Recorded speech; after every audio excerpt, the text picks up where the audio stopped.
como faz para dormir num barco desse, né? Por incrível que pareça, você tem que calcular períodos de sono muito curtos para não se surpreender com alguma ocorrência, né? Embora não tenha acontecido nada. Mas eu não me lembro exatamente quanto era, mas ele dormia assim, meia hora, né?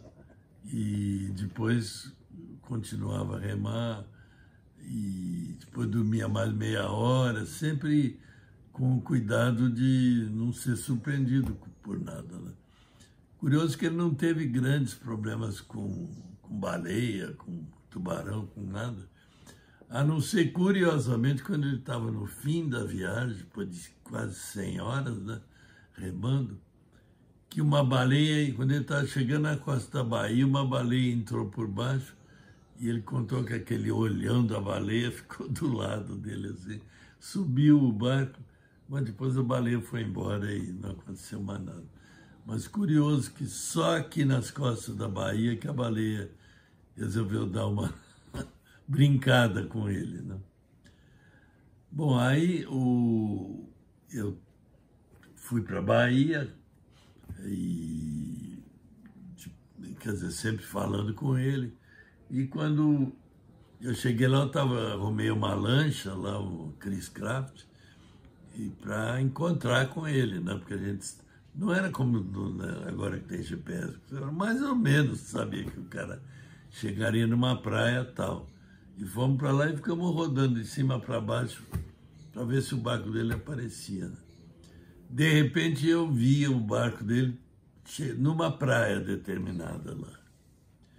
E aí ele já tinha entrado em contato com um cara que tinha um quiosque lá e já tinha descido, né?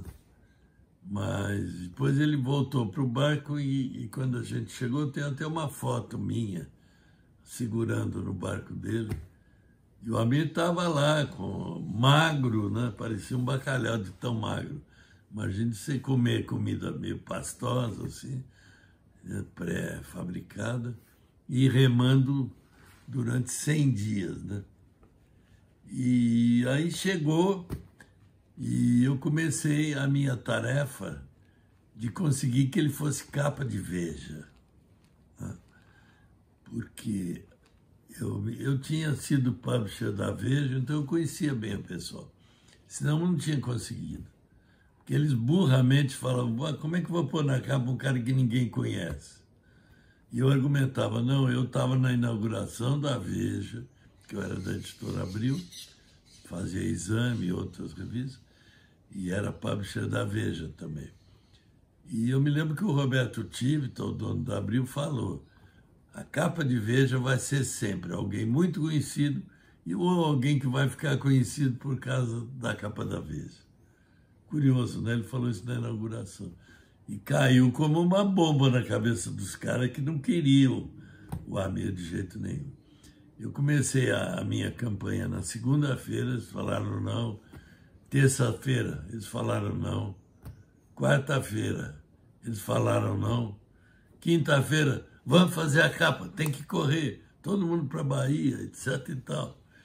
E aí começou aquela fotografia e pesquisa, como é que foi isso, toda essa história começou a ser contada pela primeira vez, né?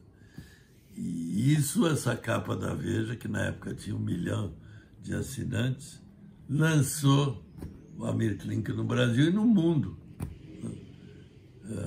porque aí não tinha mais discussão que ele era um cara conhecido. E eu tinha combinado com a